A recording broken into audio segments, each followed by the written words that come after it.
When I met Juice, I have guilt towards Juice because I had already been down that road of drugs, and I saw it. I overcame it and didn't say anything. Juice had this. He was like Elvis. You know what I mean?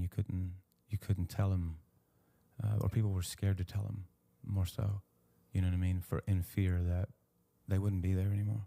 Around 2018, I met Juice. He was just about to really pop off with Lucid Dreams, was just going nuts. And he was in Airbnbs in LA when I met him. The first time I ever met him, they saw some of my clips on Instagram and reached out. Juice and Bibby, Lil Bibby, and his brother G Money. Lil Bibby would go on to sign me and Juice and Kid Leroy and Season and some others at this point. He's done a few more. When I met Juice, he was quoting my lyrics. That's the first thing he ever said to me. He quoted my song, which is Loyalty. It says, sometimes loyalty comes with a lawyer fee.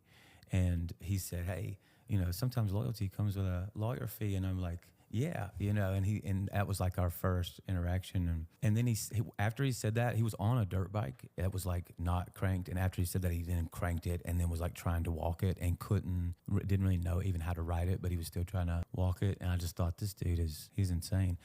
We were just walking by, in passing, and he knew who I was from that. And then I ended up meeting with Little Bibby and them, which was tied to Juice.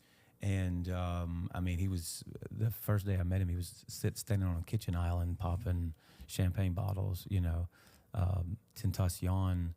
I didn't get to meet Tentacion, but I met like his whole camp. And that was not the first night, I'm sorry, that was a different night. But I was going to say he would have been right there. One of the first nights, I remember really hanging out with Juice and getting linked up. Tentacion had just passed. I think that might have been